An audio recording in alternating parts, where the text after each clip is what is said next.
Hey guys, what's going on? It's Eli, back with another review video, and yes, that's right, you read the title, you know exactly what it is that I'm reviewing, and as was teased in the last review video, yes, Blue Sky, the now sadly defunct Blue Sky Animation Studios, well, in the late 1990s, they started off being a visual effects house, doing some CG and visual effects for some movies, and at some point in the early 2000s, they were given a project from 20th Century Fox to have it be a full-time computer animated film, and which, that would mark Blue Sky Animation's first ever computer animated film, which being Ice Age,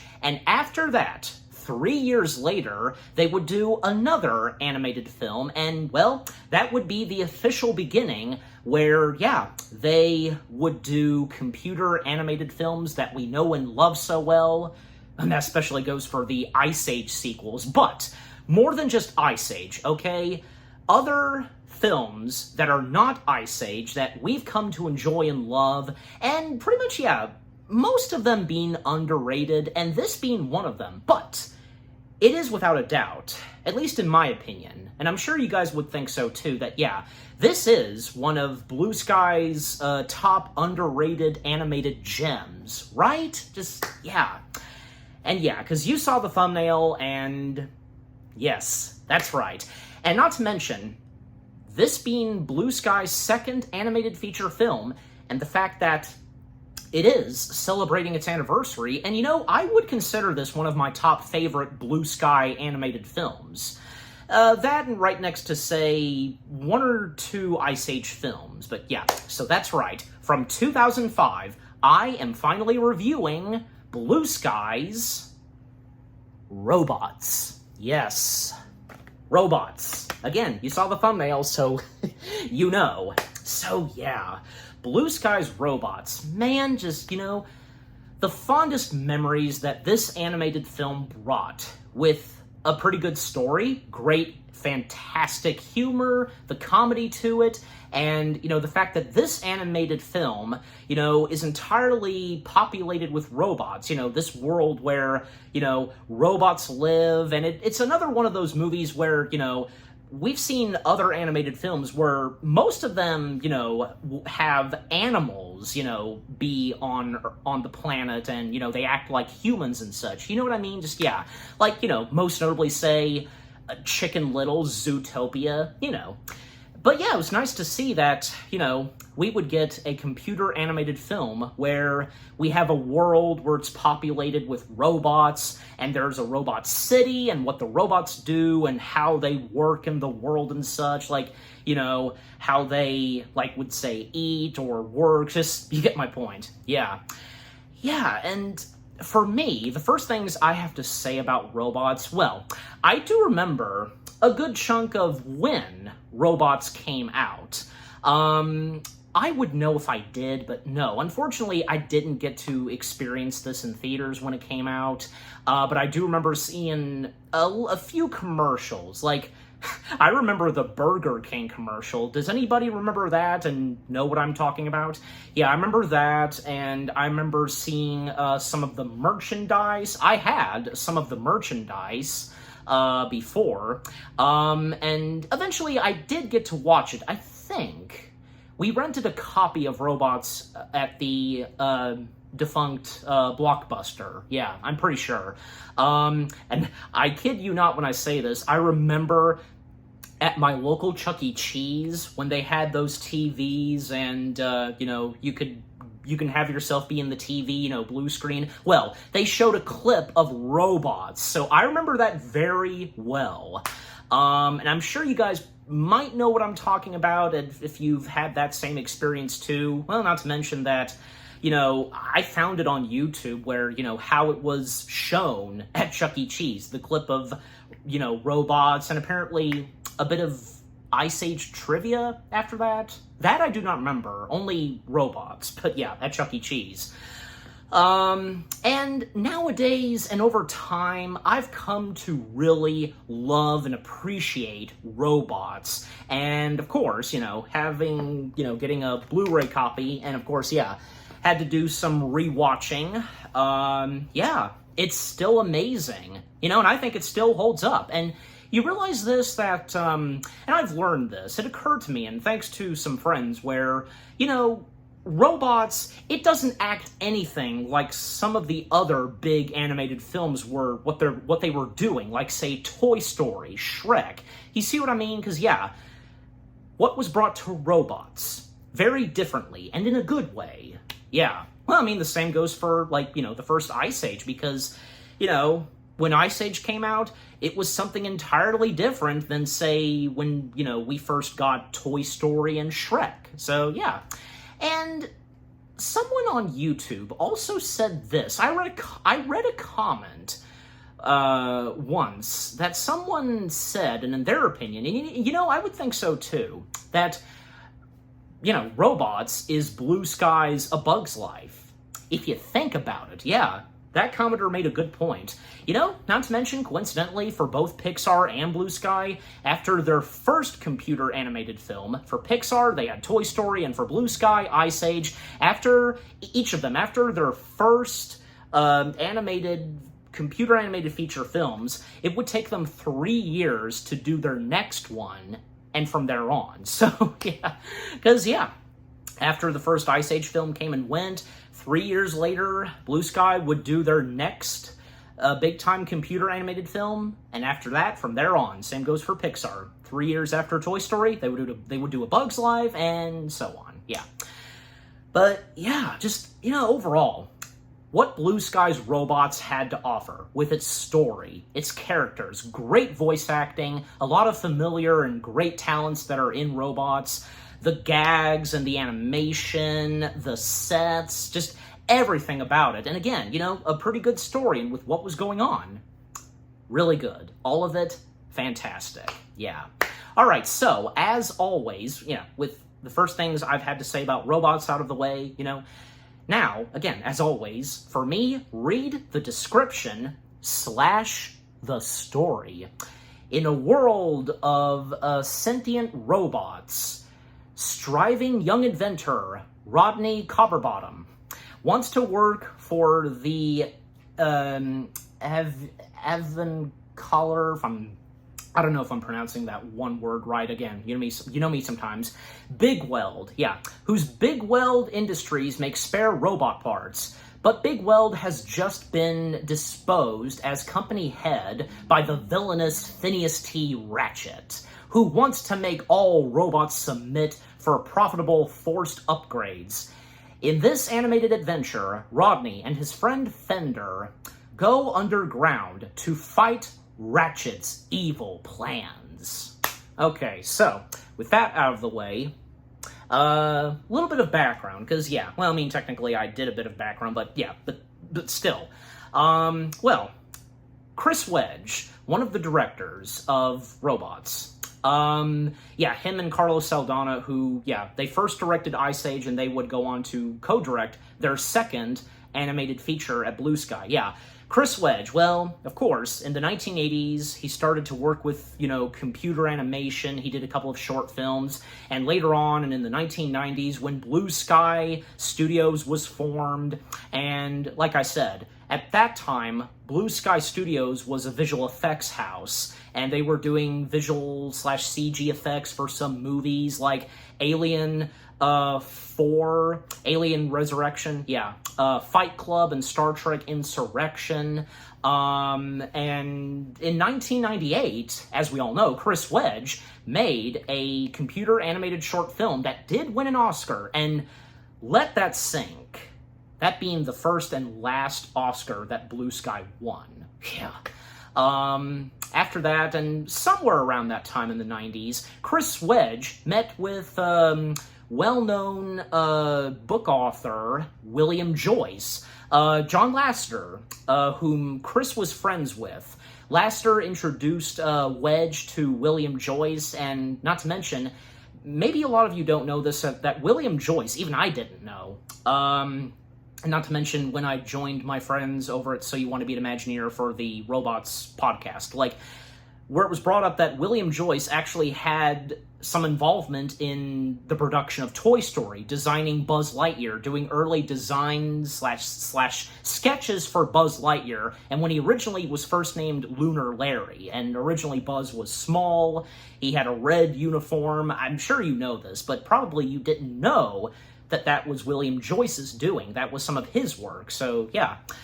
And William Joyce, of course, we know him, you know, his side of writing books, and there was one book that Chris Wedge wanted to adapt, and when he got to know William Joyce and William Joyce getting involved, they were trying to figure out and, you know, plan slash develop, you know, for one of his books to be adapted into an animated film. And I would think, yeah, this would especially be around the time when, well, you know, Blue Sky was gonna soon do a computer animated film, which being Ice Age. Well, yeah. And around 2000, they were developing this, when eventually they decided to make an original piece of material of their own, yeah. Make something entirely different, and which would lead to them, you know, developing a computer animated film all about robots. So again, they're doing this in 2000, and, well, also during the time when Ice Age is in the works, and after Ice Age came out, right after that, obviously Chris went back to work on that, so yeah. And eventually, yeah, like I said, 3 years after Ice Age, Blue Sky finally went underway with their second computer animated feature film, which would be Robots. And William Joyce, still being attached to the movie, he did some concept design works and so on, which that's what he's good at, because, you know, that's what he does, not just writing books, but doing concept work, design, sketches for some animated projects, you know, not to mention William Joyce being no absolute stranger to anything related to robots. Well, because there's Meet the Robinsons. The Robinsons have a robot in the family, which being Carl, and most notably, Roly Poly Oly. That's something of William Joyce's. And we all know, that being a TV show, that being one of my jams, and I'm sure the same goes for you. Yeah, so yeah, again, William Joyce, obviously, doing some design work for the robot characters, even one of the main characters, Rodney. Well, yeah, Rodney. Actually, because he was modeled and inspired by something that Chris Wedge's father had, like, it was a vehicle, but yeah.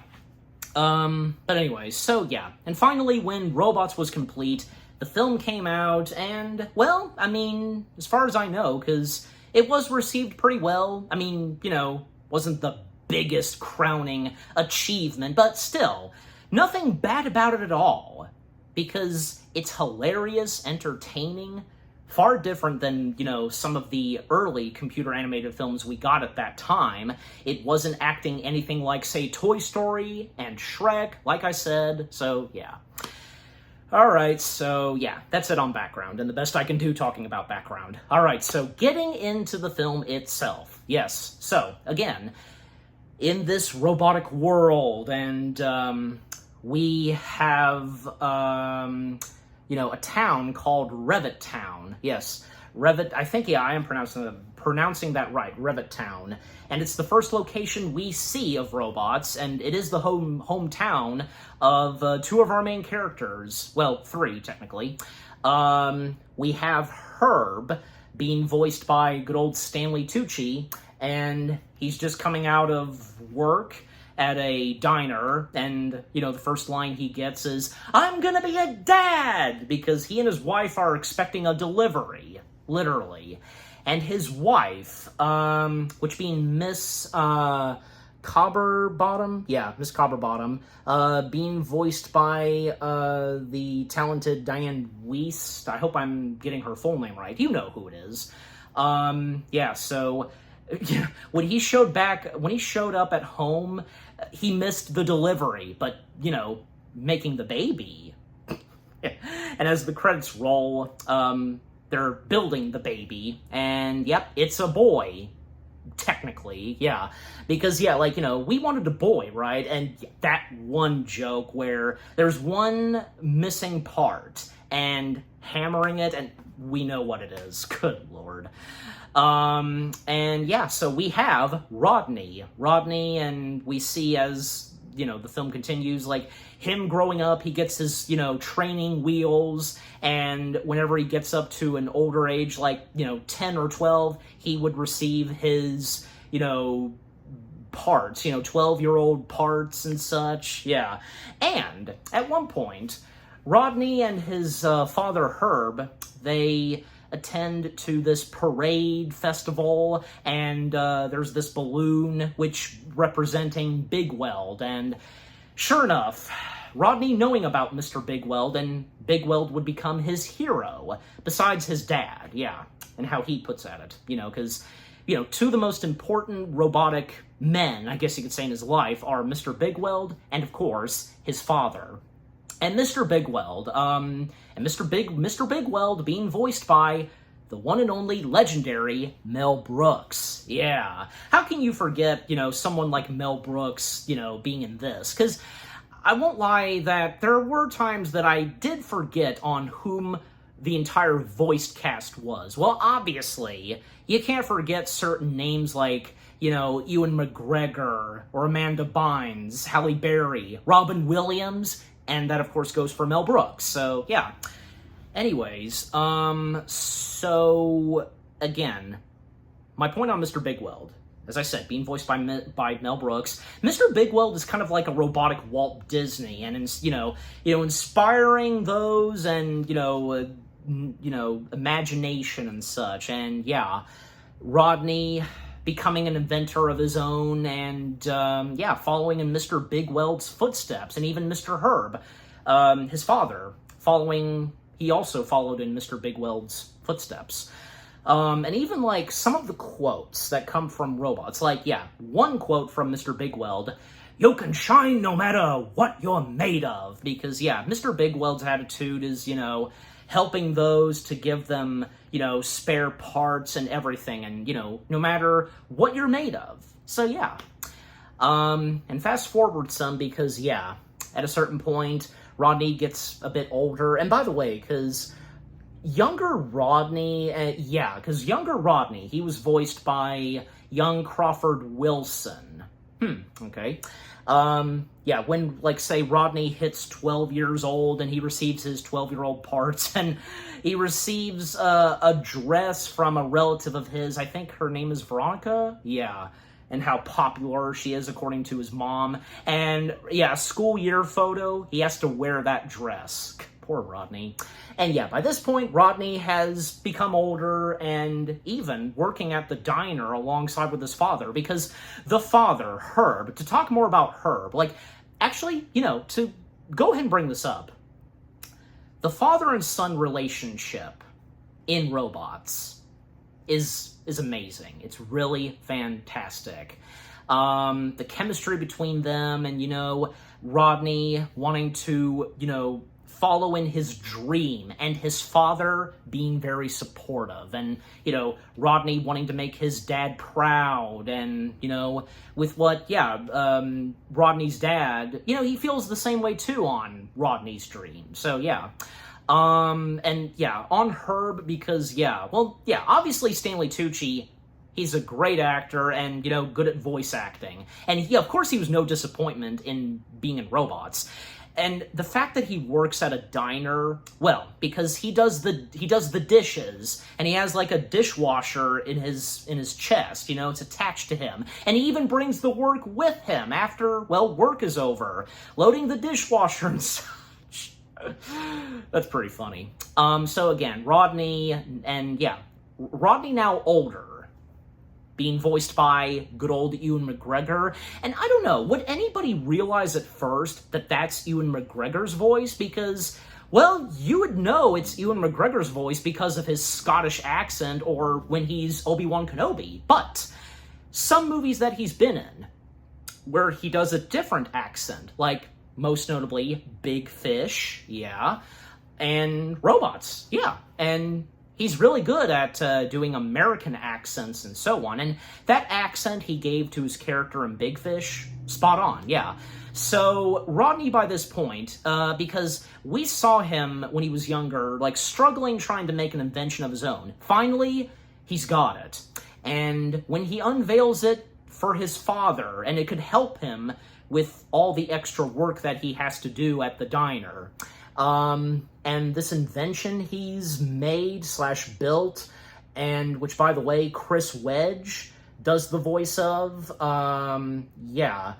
The name of the contraption that Rodney built, is Wonderbot. Yes, Wonderbot. It, like, spins around, and we see Wonderbot in action, like, doing pretty well. Like, cleaning the dishes, and, putting them away and such. But that is until, Herb's boss steps in, who, we could tell right away he's an asshole. Yeah, Mr. Gunk, who runs the diner. Yeah, being voiced by Dan Hedaya. Yeah, I think I'm saying his last name right. He causes the Wonderbot to get nervous, and apparently that's the thing with the Wonderbot, because at certain times the Wonderbot would get nervous towards other robots, and when, to show off what he does, and Mr. Gunk is causing the Wonderbot to get nervous and to lose control in the kitchen, breaking the dishes and so on. And Mr. Gunk was almost about to axe it with an axe. And Rodney's stopping Mr. Gunk, and Mr. Gunk gets pissed at Rodney, kicking him out of the diner, and, telling Rodney that he will never succeed being an inventor. Jeez. And not long after that, Rodney takes a ticket for the next train to Robot City.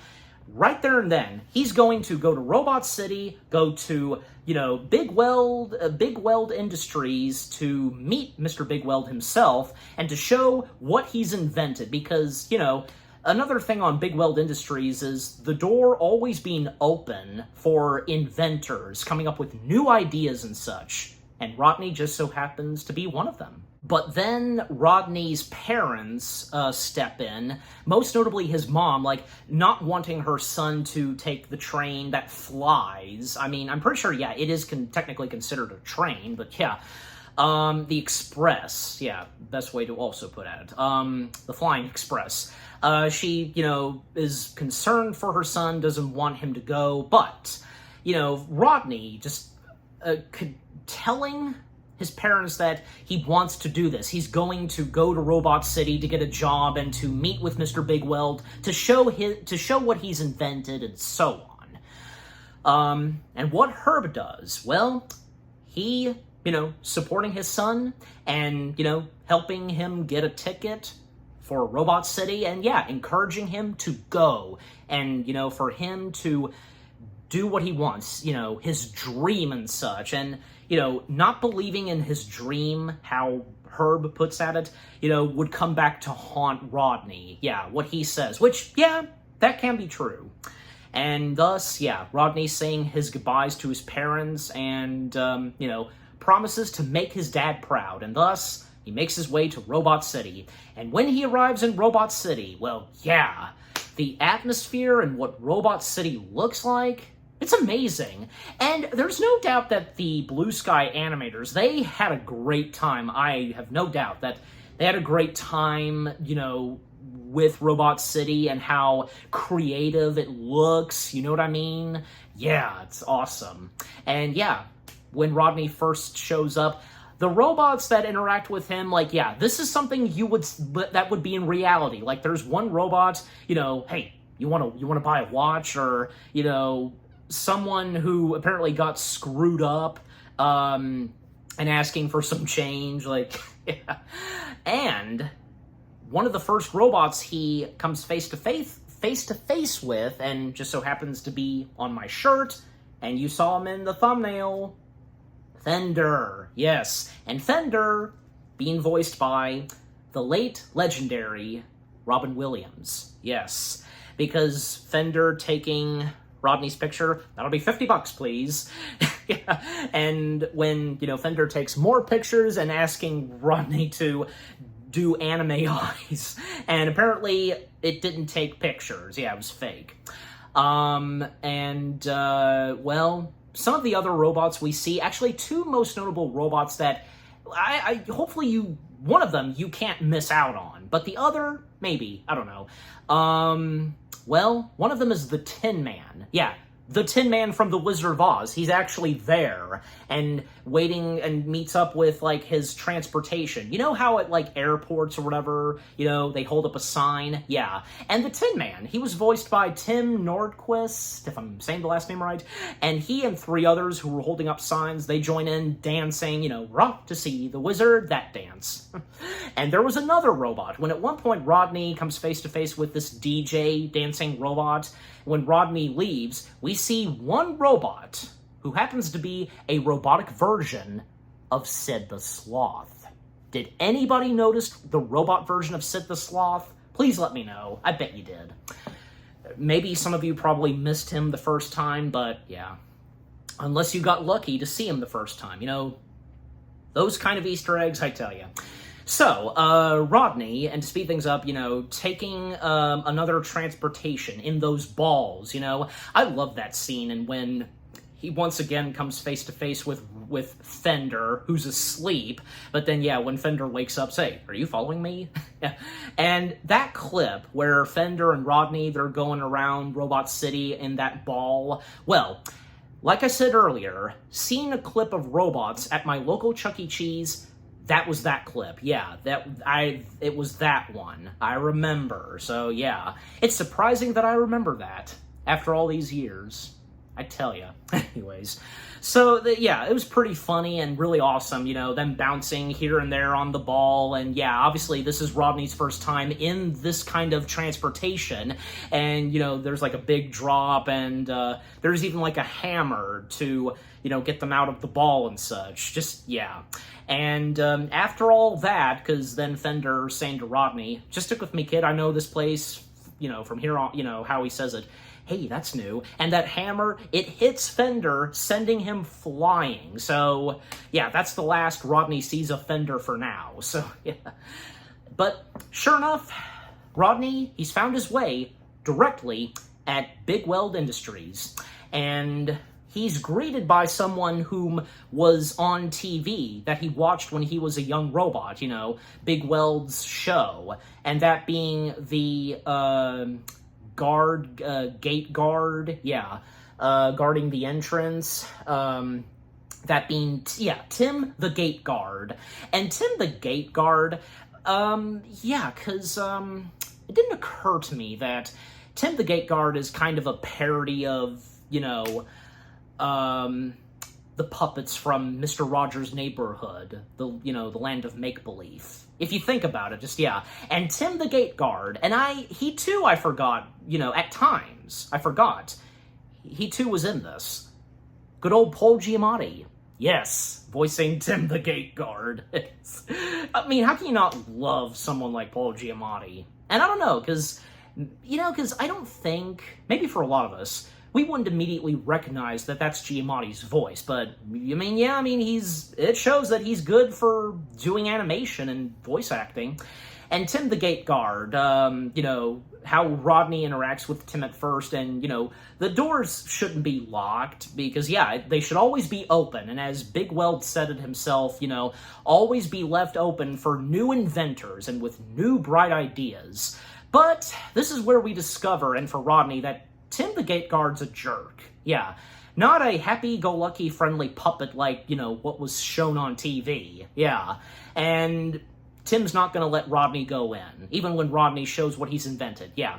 No luck on convincing Tim the Gate Guard. Yeah.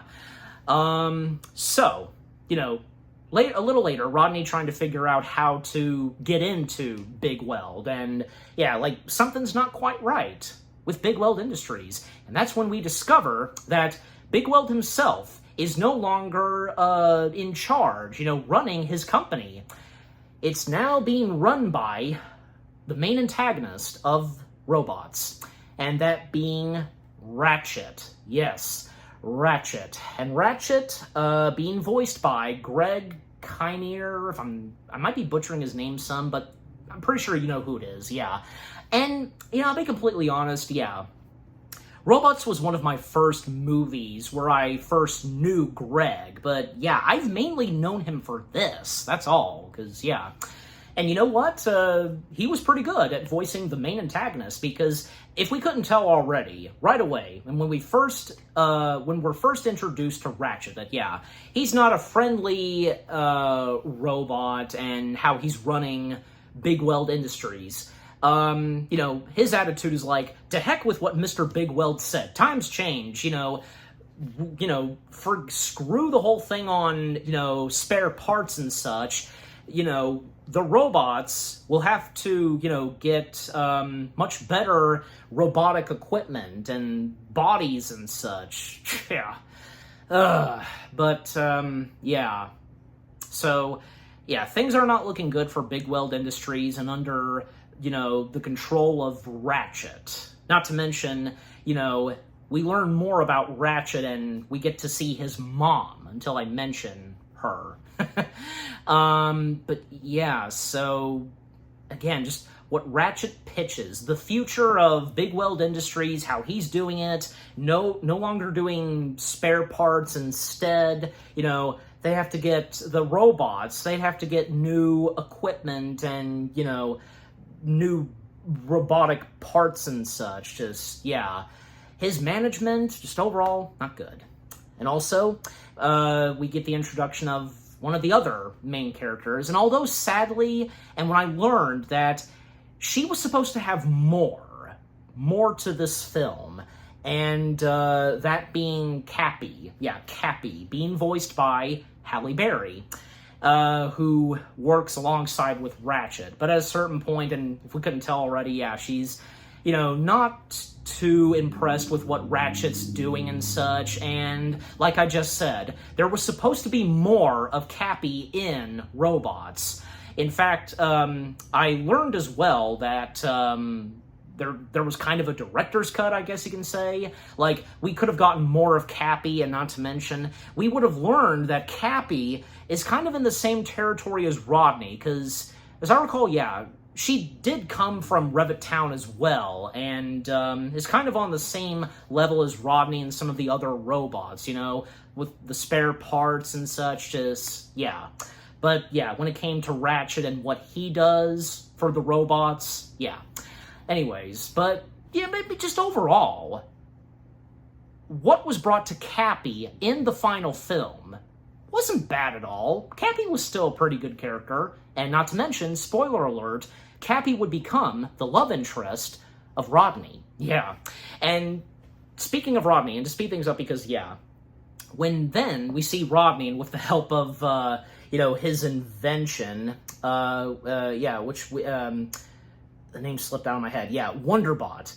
Wonderbot's propelling up in the air, and helping Rodney see what's going on in the main office. And when, yeah, Rodney and the Wonderbot do make their way into the main office, the conference, and, he first comes face to face with Cappy. They lock eyes, technically, and Rodney introducing himself and showing off his invention. But Ratchet, yeah, he has him thrown out, even throwing his invention out the window. Jeez. But yeah, a lot has changed for Big Weld Industries, and yeah, this is not what Rodney had expected, and something is off, and when Rodney discovers that. So he's escorted out, and, there's one moment where these, magnets, they're being scraped off, letter change, and they accidentally get attached to Rodney, magnetic and such, and him trying to get it off him, but it makes different, looks for him, mustache or hair, whatever. Just, yeah, it's pretty funny. And because, yeah, it's still attached to him, and a lot of stuff is following him because of the magnetism.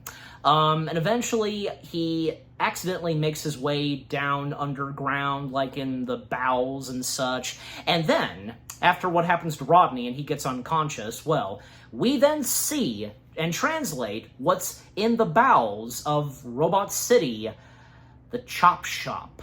Yes, the Chop Shop.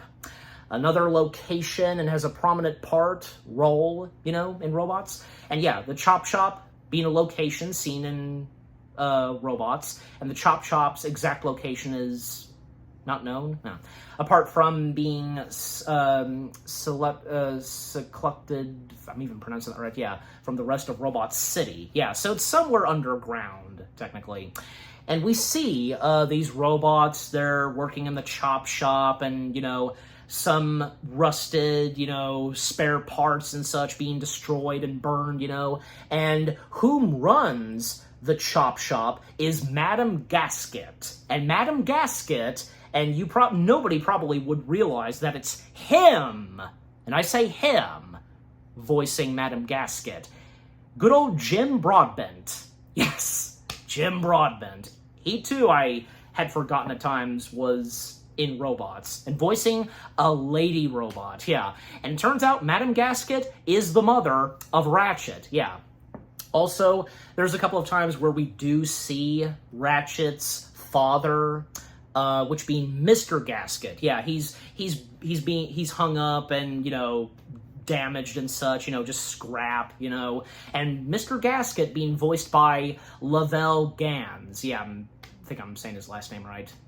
And, yeah, Madame Gasket and Ratchet, mother and son, what they talk about and what their plans are, and for this new thing that's going to come to Big Weld Industries, you know, from Ratchet, yeah, and what they're plotting, yeah, their evil plans and such, yeah.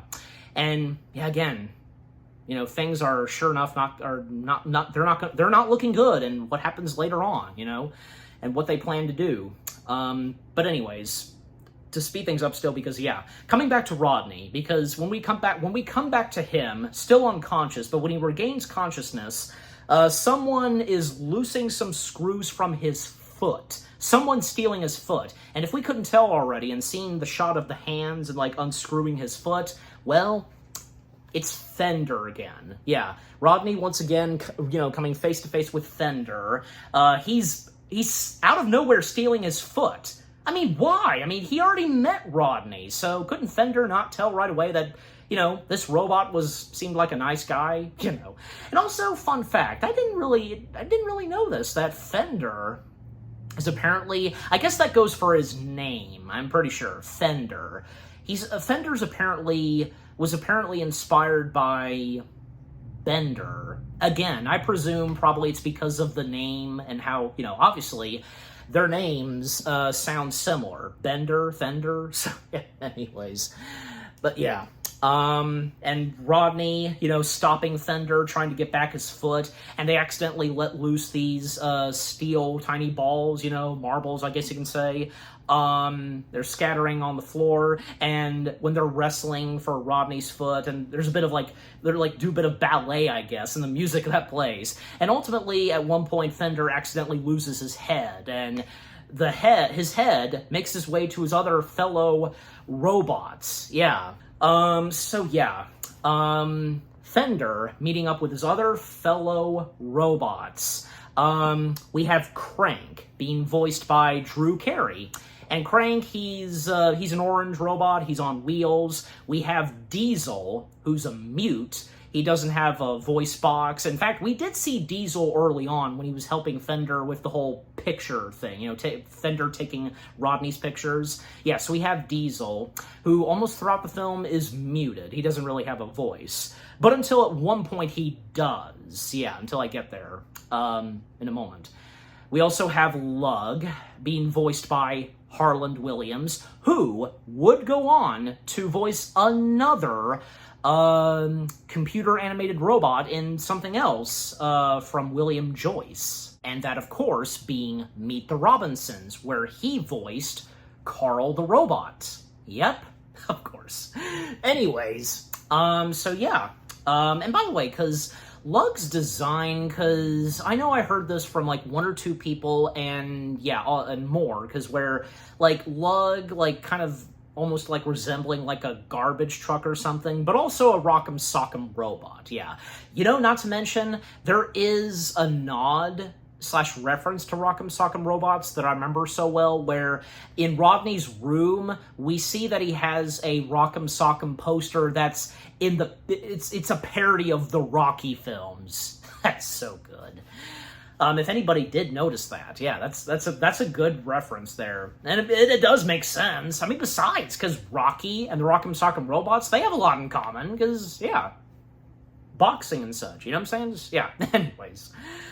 Yeah, so, and we also have, yeah, Crank, Lug, Diesel, and we also have Piper, one of the other big main characters, and Piper being voiced by Amanda Bynes, and this is especially, fresh off of, say, the Amanda Show, and a year after Robots, she would be in, say, She's the Man. Yeah, if anybody remembers that movie.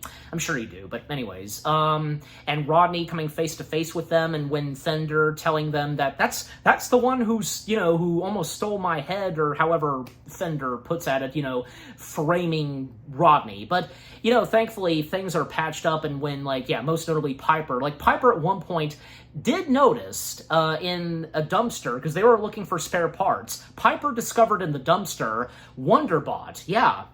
She found Wonderbot, and when Rodney stepped in and telling them that that's his invention, and when Piper, approaches Rodney, you don't mess with my brother, you're kind of cute.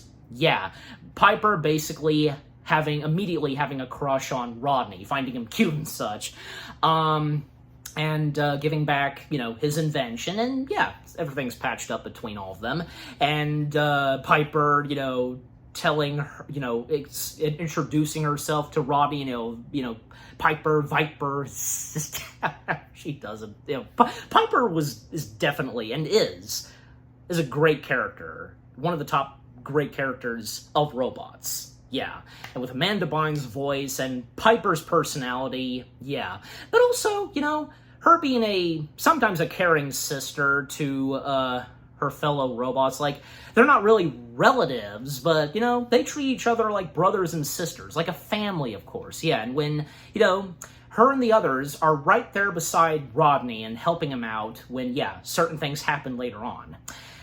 So then, we see our group of robots make their way to, a hardware store, which being Jack Hammer, yeah, Jack Hammer's hardware store, to get some spare parts, but apparently the robot that runs the place, which being, well, yeah, Jack Hammer, obviously, and by the way, because Jack Hammer, he was voiced by,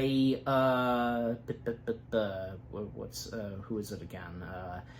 Yes, Alan Rosenberg. Yeah, I know I probably have seen Alan Rosenberg in some other films, but yeah. And Jack Hammer giving the robots some bad news that, some parts that, what Fender needs, no longer designed for the type of robot he is and such, and this came in Jack Hammer's hardware store, the new upgrade and such for robots, straight from Big Weld Industries, because of Ratchet, that comes in, but, the robots in that part of Robot City, and their design, and some of them are old-fashioned, they can't afford what is now coming straight from Big Weld Industries. And there's no doubt that, yeah, obviously those robots, and now alongside with Rodney, they obviously know that things are not looking good for Big Weld Industries, and something's not right. And where the heck is Mr. Big Weld himself? Why isn't he doing something good and fixing what's going on? But we find out a little later, of course. Anyways, and yeah, so unfortunately, Fender, Piper, and the others, they're not getting any good luck, but all except for Diesel, because, still trying to find a voice box, and one voice box he gets happens to be voiced by James Earl Jones. And James Earl Jones, and how can you not tell immediately that's James Earl Jones? Because, yeah, he's the voice box he's credited as voice box at hardware store when Diesel puts it in him, and quoting a line that's Darth Vader. Yes, the Force is strong with this one. How the voice box voiced by James Earl Jones puts at it, that's really good. Well, and hey, because that's fitting, and besides, robots and Star Wars coming straight from 20th Century Fox, so there you go. Anyways, but sure enough, yeah, Rodney once again crossing paths with Fender and the others, and he steps in. He helps out Fender with his problem, and yeah, because Rodney being a good fixer and such, yeah. And yeah, the more that the robots get to know Rodney, and even when they avoid an incoming sweeper. I mean, what's scary about a sweeper? Well, with what Fender, and most notably Piper, what they establish on the sweeper, well, they will sweep up any robots that, you know, still go for spare parts, and them being old-fashioned and such, you know, their models, and they're taken to not a very good place. And I think we know what that is, but yeah. I mean, you know, from what Piper describes, it's horrifying, it's horrific and such. Yeah, and to speed things up still, because, yeah, later that day and that evening, they bring in Rodney to stay where they stay at, Aunt Fanny's. And Fender even establishes to Rodney when Rodney's wondering, you know, because, like, this Aunt Fanny, like, it's, you know, she's their aunt, but no. According to Fender, you know, she takes in robots and such, and that's sweet of her. And Aunt Fanny, and, you know, and Rodney even asks Fender, why is she called Aunt Fanny? And Fender saying, you know, we can't call her Aunt Booty. And when we see Aunt Fanny, well, that explains why, because she's got behind her, she's got a big booty, robotic booty. And Aunt Fanny, and there's no doubt that, yeah, Aunt Fanny is another, you know, memorable character in robots, yeah. Aunt Fanny, being voiced by, and I know I've established this before, I hate it sometimes when, you know, movies IMDb pages and the cast that are randomly credited, just, I can't stand that. Aunt Fanny, being voiced by, well, she's right here somewhere. There she is. How did I miss her? It's one of those.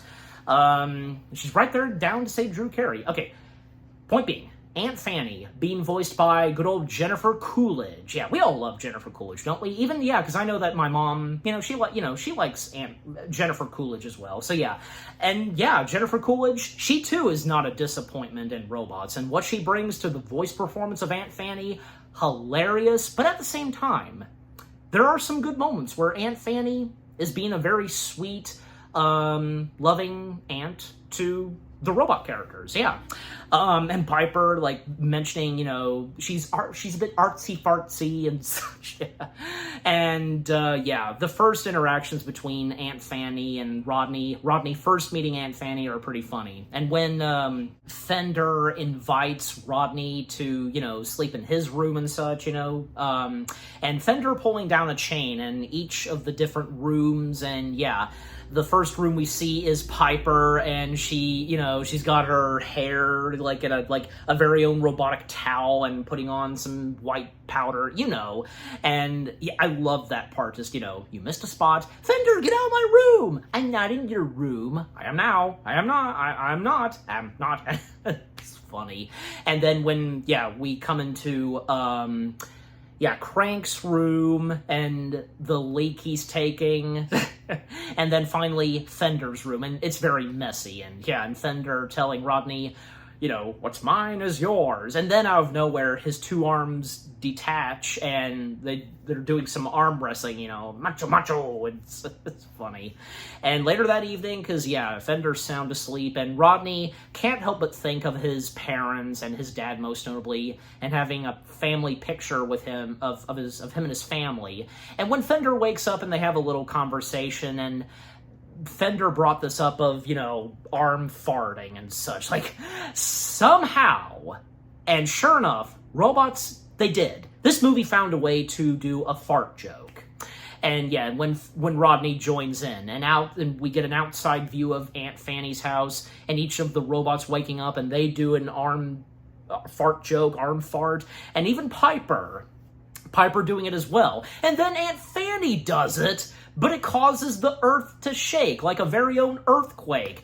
And a robotic lamppost, literally, outside, right outside of Aunt Fanny's house, got a whip of that, and and he apparently died from that. And the next morning, there's a crime scene. There's tape. Like, oh my gosh.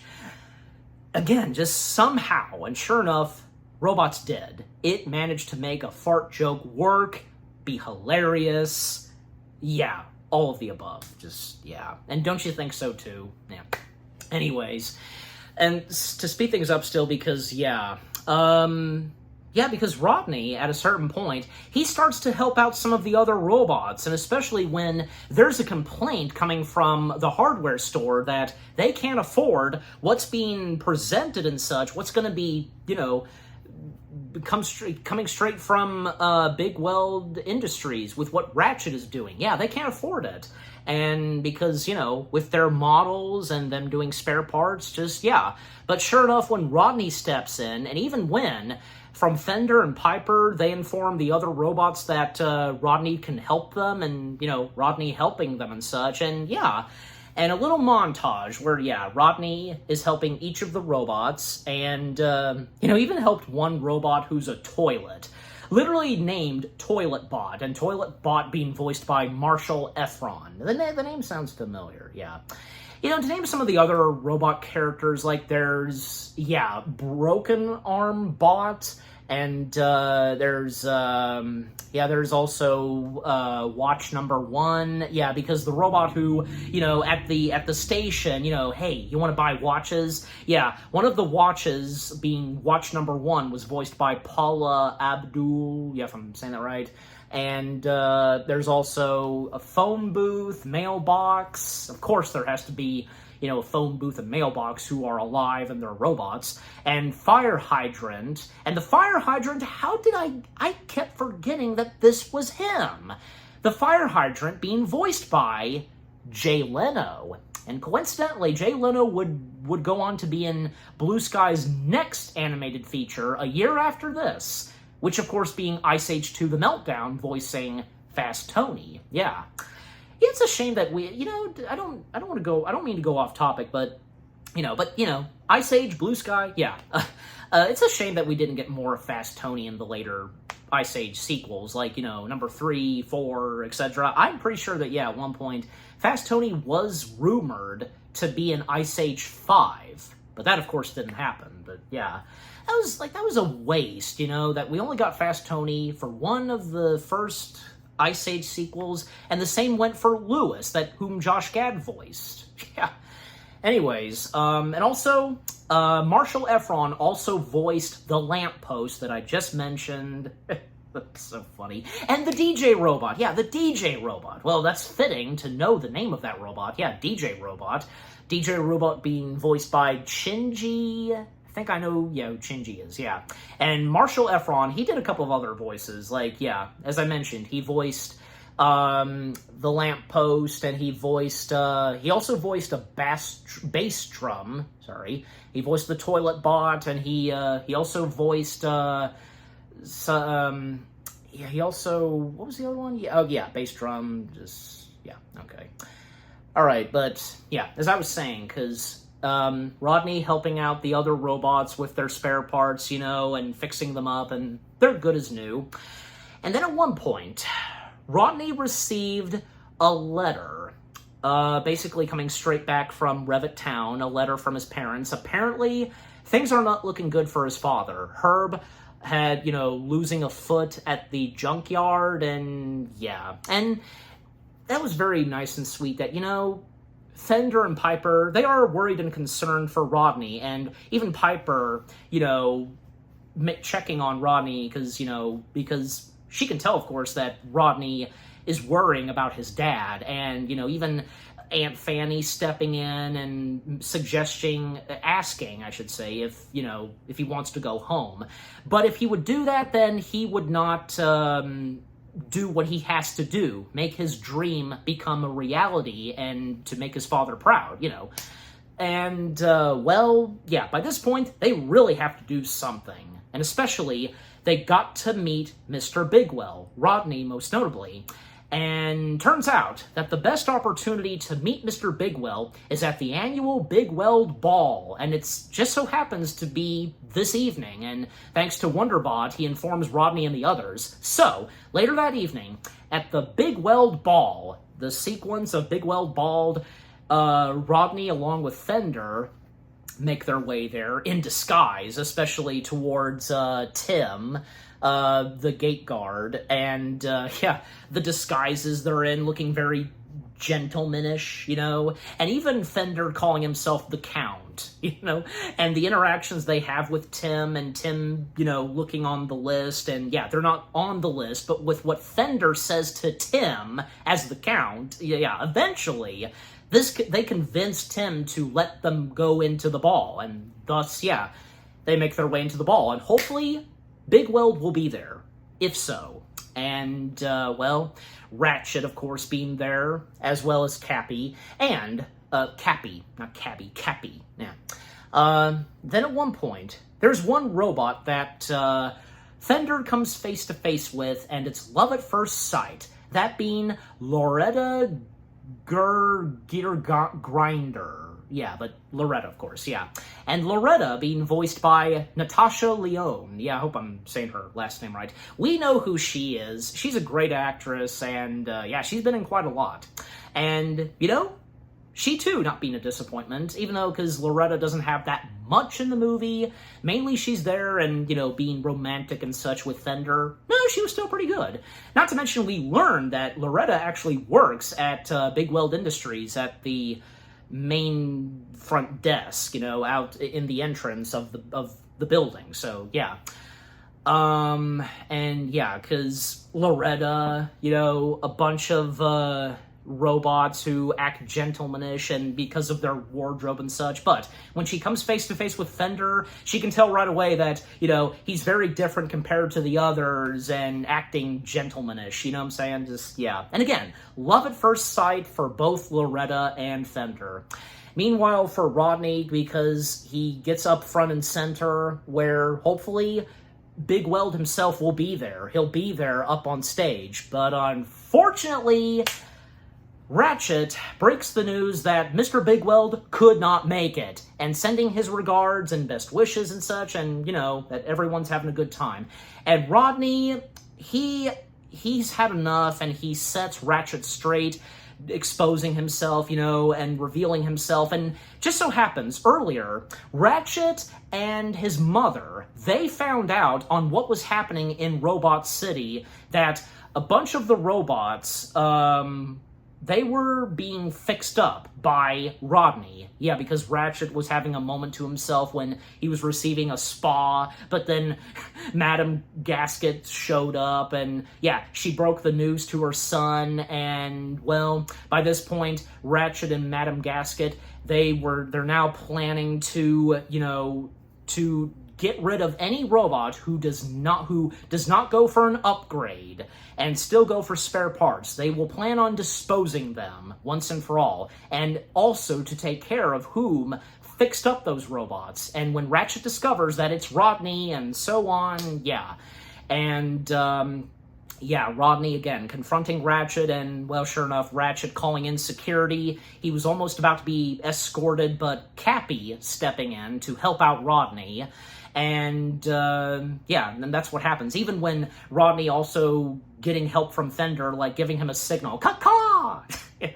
So, sure enough, Cappy, Rodney, and Fender, all three of them escape, and that was quick. That was quite quick for them to get out of there when the doors closed, when they triggered Tim. When Tim realized it was them, and sure enough, they got out right when he closed the gates, the doors, And Rodney getting help from Cappy, when Cappy helps Rodney to locate and find where Mr. Big Weld is, where he's been this whole time, and why he never was present, and because Ratchet taking over the industry, and Cappy giving Rodney the heads up that his life is in danger. He shouldn't remain in Robot City because Ratchet is coming after him, and he will be destroyed. Just, yeah. Meanwhile, Fender, he escorted Loretta back to her home, and them still being cute and romantic, and they'll see each other tomorrow. And after that, Fender, out of nowhere, he has a moment of his own where he starts to sing and dance. I'm singing in the oil, just singing in the oil. Singing in the Rain reference, obviously. And it makes you wonder, probably, because knowing Robin Williams, being one of those hilarious comedic guys that will do a lot of improv, I guarantee you there's no doubt that that was probably improv, right? Where Fender is singing in the oil, and probably, yeah, Chris Wedge and Carlos Saldana and the others at Blue Sky. Surely they got a kick out of it, and, you know, just going along with whatever Robin Williams improvised. Yeah. And that's another thing, because to talk more about Fender... Now, Fender, well, if you couldn't tell already, because Fender, he is one of my favorite characters of robots. I mean, not just because it's Robin Williams, I'm just saying, you know, he has a cool design, his personality and everything, just, yeah. I will say this, because in Doug Walker's review of robots for Disney-cember, and maybe you know this too, where to him, it felt like that, I don't know what, like, Fender, it's like, you know, having Robin Williams, like, you know, it's like a combination, like, Fender is like a combination of two other roles of Robin Williams, is Genie from Aladdin and his role in Terry Gilliam's Fisher King. I don't know, I mean, that's just Robin Williams for you, you know, and, well, most of the characters that Robin Williams performed, I guess you could say, having Robin Williams' personality or something, you know what I'm saying? He was playing a character in whatever films he did, and, you know, depending on the characters he played, the characters that he played that were funny, over the top and such, they have his personality and so on, right? I mean, you know, take for example, like, people say that, you know, from Jack Nicholson and John Wayne, they're playing Jack Nicholson and John Wayne. But at the same time, look, they're still playing characters, it's just, the characters that John Wayne and Jack Nicholson played, they have the personalities of themselves. You know what I mean? Just, yeah, take that for an example. So, yeah. But at the same time, other characters that Robin Williams played where, yeah, he played serious roles, yeah, he played them serious, even when, like, you know, sometimes throwing in a bit of humor, like, you know, say Good Will Hunting, most notably. Yeah, so at least, you know, have one hilarious moment from Robin Williams in Good Will Hunting, so yeah. And Mrs. Doubtfire, yeah, it's mixed, I would say, because, but yeah, I don't want to go off too topic, but like I said, yeah, it's just, you know, Fender being another one of those characters where, you know, having the personality of Robin Williams and such, you know, being hilarious, comedic, and yeah. But anyways, back to where I was, yeah, Fender, you know, the song number he has, Singing in the Oil, was pretty hilarious, and splashing in one of the fountains, obviously, like the fountains being fountain of oil. But right after he finishes, well, out of nowhere, a sweeper sweeps him up. Yeah. Uh-oh, that's not a good sign. And meanwhile, coming back to Rodney and Cappy, by this point, yeah, they've made their way to Big Weld's house, and we can see right outside of Big Weld's house that there's a lot of newspapers, and even when they ring the doorbell, nothing. There's no response. But, yeah, Rodney, he opens the door, and that was very cool that, you know, when they step in for the first time, and it's very dark, their lights turn on they become flashlights. That's clever, and it makes sense. So as they make their way further into Big Weld's house, and what they discover, his main, like, office, I guess you could say, yeah, and, like, what was shown on TV that Rodney remembered as a young bot, and even, like, a chalkboard, you know, of ideas that Mr. Big Weld had. Also, another important thing to come from Mr. Big Weld is dominoes. Yes. Also, you know, the whole thing of, you know, what's the term of dominoes? Like, oh, you know, just, yeah. It's very clever. And yeah, the whole thing of Mr. Big Weld and with dominoes, a prominent part in this movie, and, you know, from Mr. Big Weld. And at one point when, Rodney, the domino effect, the domino effect. Thank you to myself. Yeah, now it hit me. Well, I'm sure maybe some of you in the comics would have probably did that by now, right before I said it. Yes, the domino effect. Thank you. As I was saying, at one point, Rodney, he then notices some dominoes and accidentally, because he noticed that the dominoes were dusty, and not intentionally, but kind of stupidly, he should have known that this was going to happen, right? When trying to blow off the dust, he blows the first domino, and from there on, and seeing all these dominoes, like, that was awesome. That was some pretty good animation on the dominoes. Yeah, don't you think? And when, we see bigger dominoes, and then it's an entire wave of dominoes, and then we see Mr. Big Weld himself. He's surfing through the dominoes. And for the first time, Rodney meets his hero, besides his dad. And Rodney interacting with Mr. Big Weld and hoping that, this is Mr. Big Weld who he knew when he grew up and whom he saw on TV. But sadly, and to put it this, Mr. Big Weld, he's pretty much given up on what he started, the dreams and so on. And he is obviously aware, of course, that with Ratchet having taken over his business, and he's just flat out given up. Like, that's a shame. And even when, Rodney shows off what he's invented, and, well, at least Mr. Big Weld wants to see that, but once again, Wonderbot gets nervous, and, doesn't go too well. And even when Mr. Big Weld tells Rodney, gives him advice, give up.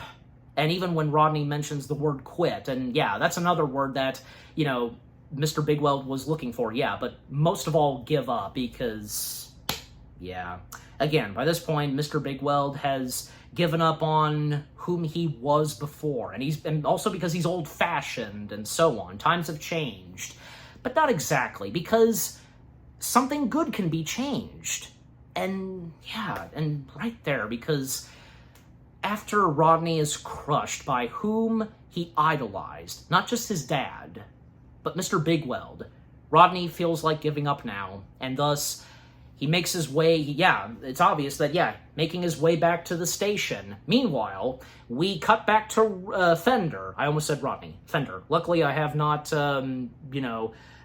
said another name accidentally, anyways. We cut back to Fender, who, by this point, has made his way into the chop shop and has discovered what is currently happening at the chop shop. And even when Ratchet and Madam Gasket are present, and poor Fender, because his waist and his legs and feet, they get detached from him, and he has something else on, and he gets caught in a spring, and even when he's discovered by Ratchet and, Madam Gasket. But thankfully, Fender, he managed to escape and dodge Ratchet and Madam Gasket. Pretty much that's the only time that Fender really came face-to-face with the two main villains. And overall, Fender, he did escape. But what he discovered, and a little later, when he informs Rodney and the others, coming back to Rodney, because, again, by this point, he's made his way back to the station, and with the help of Cappy, getting a one ticket to head back home, and, But then, Aunt Fanny shows up.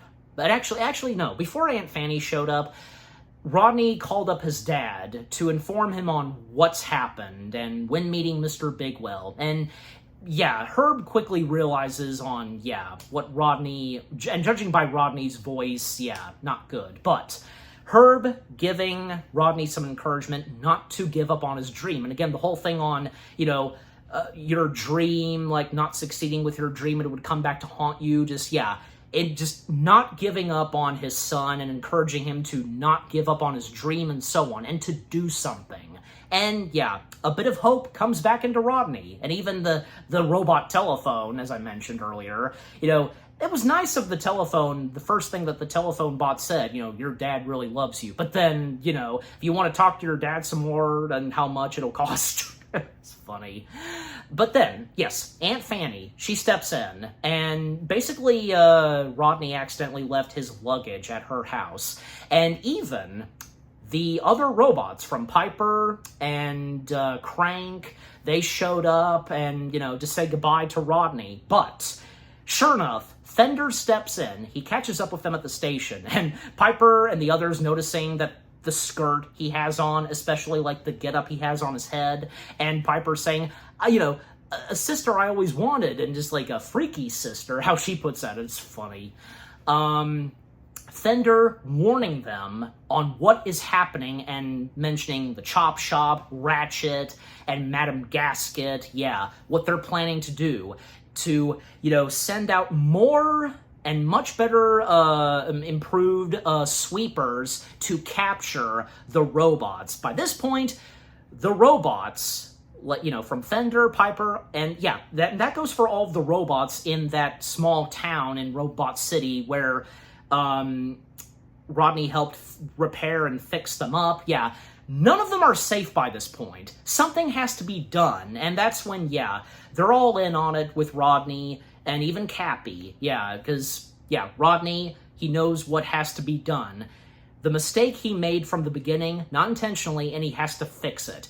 And even when Mr. Big Weld himself stepped in, I think we can assume that, yeah, after Rodney and Cappy left, probably, yeah, Mr. Big Weld must have given it some thought and such. Yeah, and sure enough, yeah, he steps in, and even, like, he finds Aunt Fanny attractive. Well, so does Aunt Fanny. But yeah, overall, Mr. Big Weld is here to help out Rodney and the others and to confront and set Ratchet straight no matter what it takes. So thus, they all come together. Wonderbots, you know, does a little trumpet, you know. It's funny. And yeah, when they make their way to the Big Weld Industries and Big Weld's automobile, a very special automobile he has, limo, yeah. Big Weld takes it upon himself to go in first to confront Ratchet. All of the other members of Big Weld Industry, they're surprised to see Mr. Big Weld present. And it's not like they're going to do anything to stop him, because, yeah, they respect him, of course. And Mr. Big Weld approaching the front desk, yeah, where we see Loretta, because, again, that she does work at the Big Weld Industries, and telling Loretta to inform Ratchet that he's coming in and setting him straight. And yeah, Ratchet he found out about this. He did see Mr. Big Weld outside of out through the window of the main office, and he was panicking a little. And when Mr. Big Weld steps in, he sets Ratchet straight, and he flat out fires him. But should have seen this coming. Yeah, Ratchet, he's definitely not going to let that happen. He knocks out Mr. Big Weld, kind of damaging him some, you know, like his parts to his head, you know.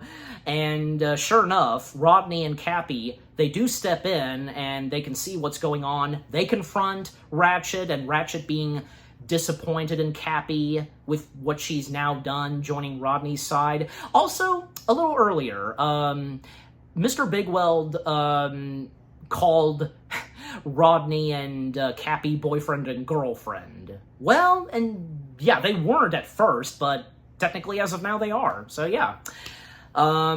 Anyways, and you know, again, like I said earlier, even though not that much for Cappy, what was originally intended, still, the final results and for Cappy in Robots, not bad. And that also goes for the relationship between her and Rodney. Not bad either. And I'm sure you guys would think so too. But anyways, continuing and to speed things up, because yeah, Rodney and Cappy, they take on the guards, and even when Wonderbot steps in, they get Mr. Big Weld out of there. Well, yeah, Rodney, he climbs aboard Mr. Big Weld, they crash through the window, and we get a little chase sequence through Robot City. The security robotic guards, they chase after Rodney and Mr. Big Weld. And as for Fender and the other bots, they can see that Rodney and Mr. Big Weld are in trouble. And Piper and Aunt Fanny, they're the only two that remain behind, because Fender, being a good brother, of course, to Piper, telling Piper that, it's dangerous and the situation that's happening, and, this requires the brother bots, him and Crank and Lug. Yeah, it requires them. And Diesel. Yeah, I can't forget to mention Diesel. The mute robot of the batch of bots. Not to mention, there was a few scenes we got of them having some fun in Mr. Big Weld's limo. That was pretty funny, moving the car up and down, listening to jams, and even Aunt Fanny discovering, a love bed, that was funny. But, yes, Fender, along with the other bots, besides Piper and Aunt Fanny, they take Mr. Big Weld's limo, help out and to catch up to Rodney and Mr. Big Weld. And Fender did make a good point to Piper, and because of, butt whooping and such, and with what Aunt Fanny says to Piper. But clearly, Piper and Aunt Fanny, they might do something helping out, right? Well, until I get there.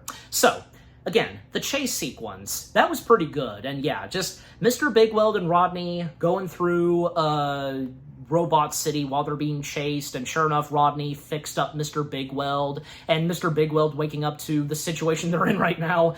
And when they're almost caught by Ratchet, he's going after them and using a magnet, but sure enough, when Fender and the others step in, they catch up to them in Mr. Big Weld's limo. Yeah. And overall, they succeed. They defeat Ratchet, technically. They get away from him, but eventually, they accidentally make their way to the outside of the chop shop, the entrance, and unfortunately, Big Weld, he accidentally rolled into the chop shop, so he's stuck in there, while the others are outside of the entrance.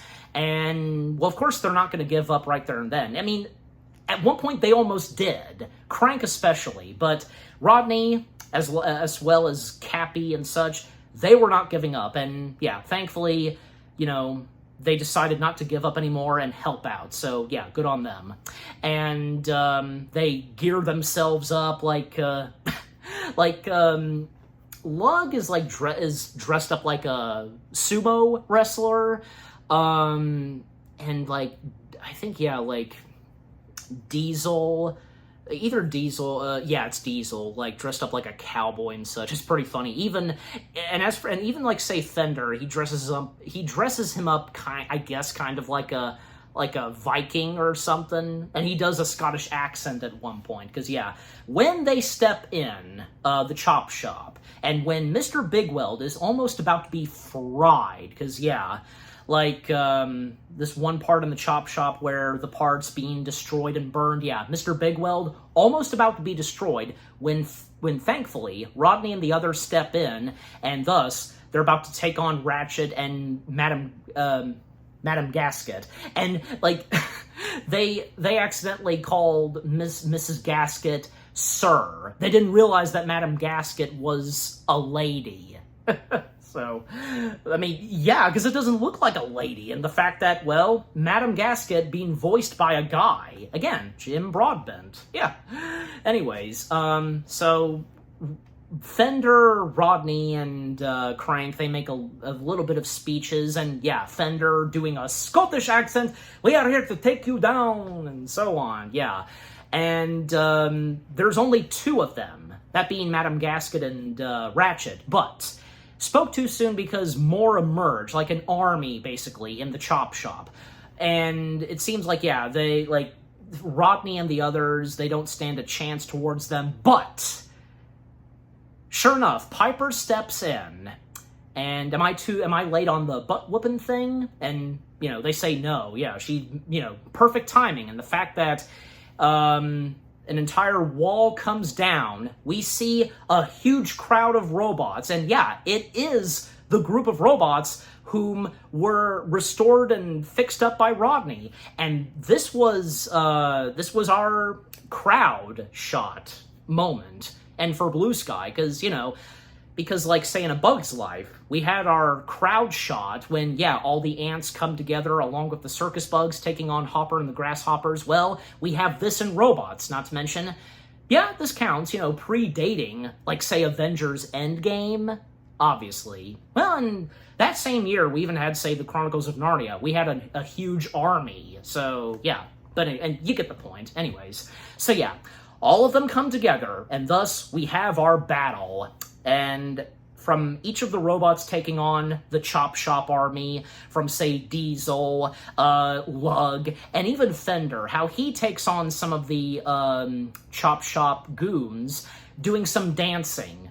Yeah, and even when Rodney, Cappy, they take on Ratchet. Well, yeah, even a cool moment for Piper and Cappy where they come together and they spin around taking on some of the Chop Shop goons, yeah. And when it comes down to Ratchet and Madame Gasket, and to speed things up because, yeah, the demise for Madame Gasket, she comes face-to-face with Wonderbot. Wonderbot was nervous at first, but then he stood up and is now braver than ever, fighting against Madame Gasket, and Wonderbot being the hero, taking on / defeating Madame Gasket, because she's the only robot character, and seeing as how she's one of the main villains to be killed off, she's thrown into that fireplace. Yeah, Madame Gasket is done for. Sayonara.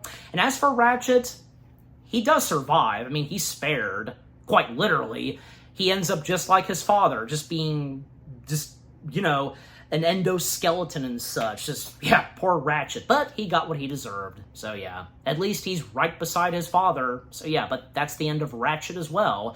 And for what Ratchet was going to bring to the Big Weld industry. And, yep, thus, the Chop Shop is taken down, the villains are defeated, and, yep, everything's better than ever now. And now that Mr. Big Weld is going to get back in business.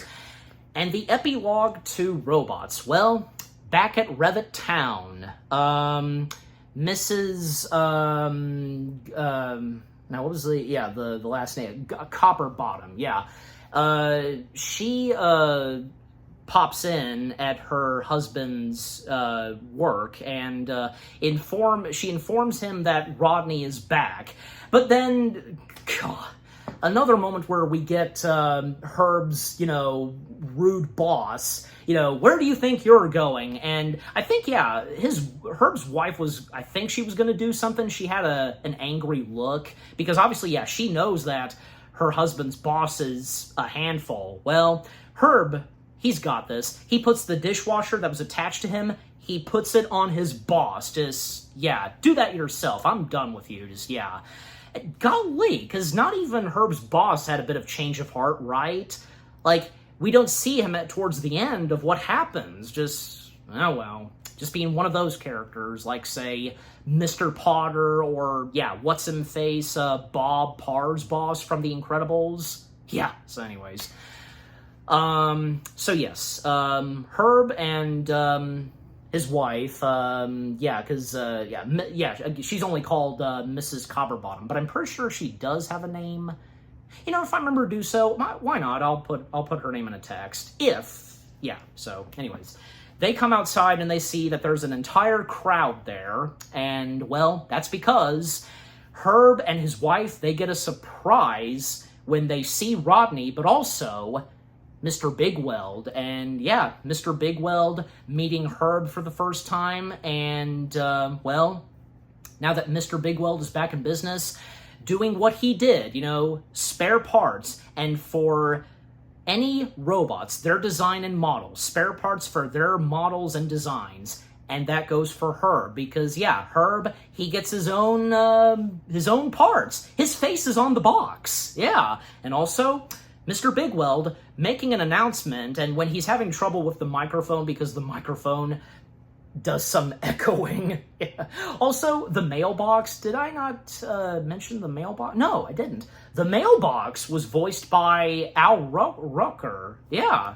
I had no idea that was his voice. Another one that I forgot at times that he was in this movie. Because, yeah, I mean, the moment, like, to mention this, like, the robot mailbox we see at one point, delivering a letter where Rodney and the others discover that Herb is not doing so well, but also the robot mailbox has a letter for Fender. I think, yeah, the mailbox's sister, and, yeah, like, punching him or something, like, slapping him. I recognize her handwriting.